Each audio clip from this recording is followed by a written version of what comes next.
We're like-minded in that sense. Right. You don't like it any more than any other person. Good. And in Göteborg's Posten, when they came out to interview the club, that was back in June, I think, 2022, when we first did the first ride. They said, in leather vests and printed sweaters, they rolled into Göteborg's Platz in motor clubs against nuclear weapons. Yeah. So I'm kind of curious, what did you feel the public reaction was to that? Like, you're the road captain, right? Yeah, for the moment.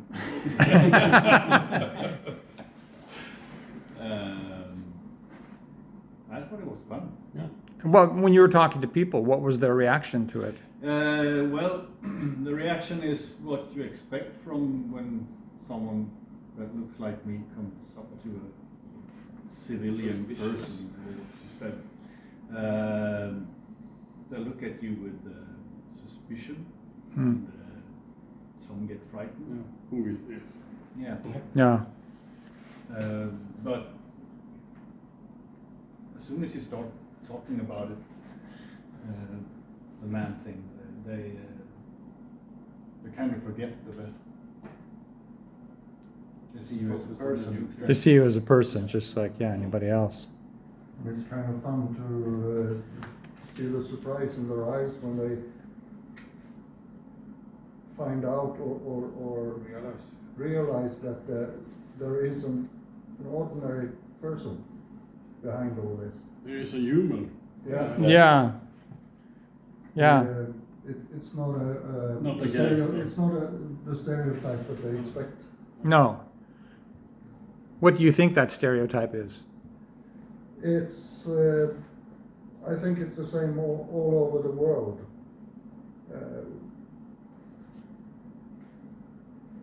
A person or a biker who idolizes violence and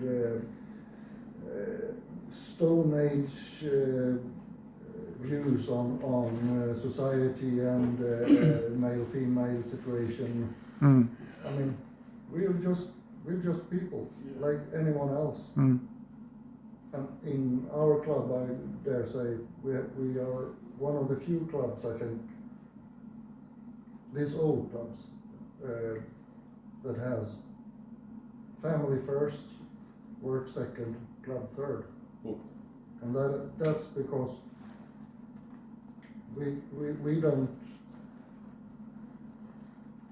don't accept those views. There's no logic behind them. And I mean, we have all of us have families that we value very, very much. But there's never anyone who asks these questions. No. And we're not the type of people who, hey, look at me, I'm a person. Yeah, you're not on Instagram saying, hey. But most people think you're an outlaw because you're in a Because you're motorcycle. in a motorcycle club. Yeah, well, that's the stereotype. Yeah.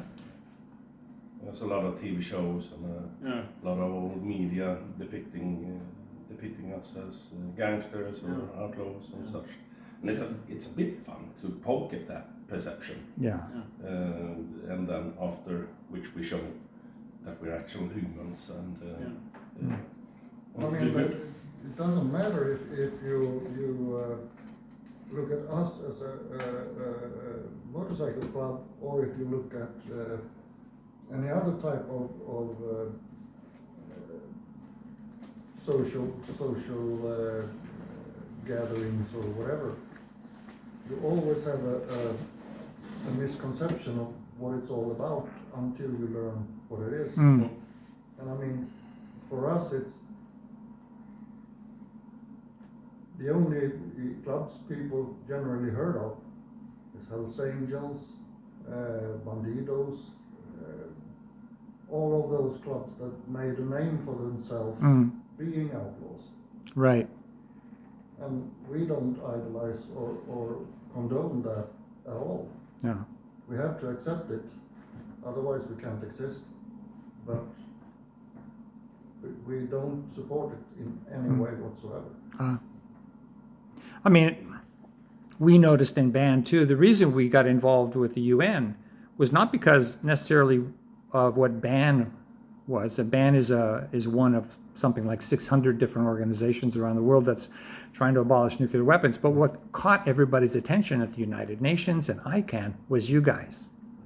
And it is this very thing of like, it broke the stereotype.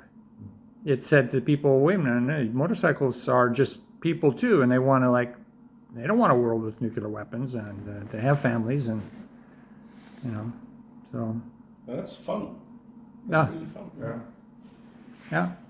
Well, we've made quite some impact on it, so you guys are part of that. I think I lost the very beginning of this recording, Jimmy. So if you could just, we can sort of wrap up with a statement of how the club started. yeah, how the club started, because Yes, it was two of our first members of the club.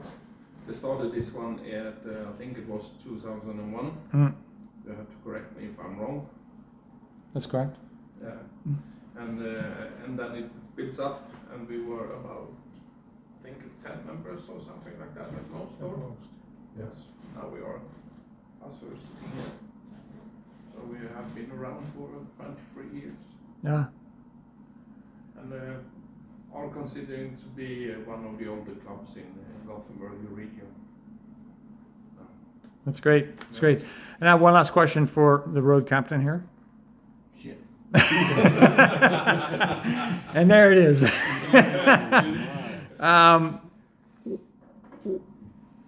Would you encourage other clubs or motorcyclists to get involved with the whole M.A.N thing, the Motorcyclists Against Nukes? Yeah, absolutely. Why? Because it's a good thing. Okay. And it's needed, it's necessary. I mean, is numbers going to make a difference if we get out there with more Oh, yeah. numbers? Oh, yeah. Absolutely. Yeah. Okay, guys. Well, listen, I appreciate it. I'll see if I've done a decent job of recording this or not. I'll let you know when it's live. Come back and Then otherwise I come back for a refit. Yeah, that's fine. have you decided a date for this year's run or something like that? No, I wanted to actually go over that with you if we could. I'll just shut this off here.